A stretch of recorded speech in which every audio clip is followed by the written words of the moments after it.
ஒரு நபித்தோழர் பேரித்தம்பள தோட்டத்தில் அமர்ந்து இரவு நேரத்தில் இப்னு ஹுலைர் என்பது அவருடைய பெயர். இந்த இப்னு ஹுலைர் என்பவர் பேரித்தம்பள தோட்டத்தில் இரவு நேரத்தில் ஒரு 2 குதிரையை கட்டி போட்டு அதற்கு அருகிலே தன்னுடைய மகன் யஹ்யாவை தூங்க வைத்து பேரித்தம்பள தோட்டத்திலே அமர்ந்து திருக்குர்ஆனுடைய வசனங்களை ஓதிக் கொண்டிருந்தாராம். இவர் ஓத ஓத குதிரை கணைக்கு ஆரம்பித்து சப்தம் போட ஆரம்பித்ததாம் குதிரை. இவர் ஓதுவதை நிறுத்திவிட்டார். குதிரை சாந்தமானது. மீண்டும் இவர் ஓதுகிறார். குதிரை மீண்டும் சப்தம் போட ஆரம்பித்தது. 3வது முறையும் ஓதினார்.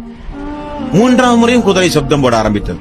இவர் எங்க தன்னுடைய மகன் உறங்கிக் கொண்டிருக்கிற யஹ்யாவை அந்த குதிரை மிதித்து விடுமோ என்பதற்காக வேண்டி ஓதுவதை நிறுத்திவிட்டு குதிரைக்கு பக்கத்திலே போய் நின்று பார்த்தாராம். அங்கே ஒரு வெளிச்சம் அடித்ததாம்.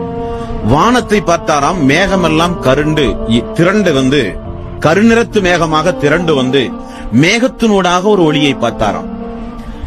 நன்றாக பார்ப்பதற்குள் அந்த ஒளி சென்று விட்டதாம்.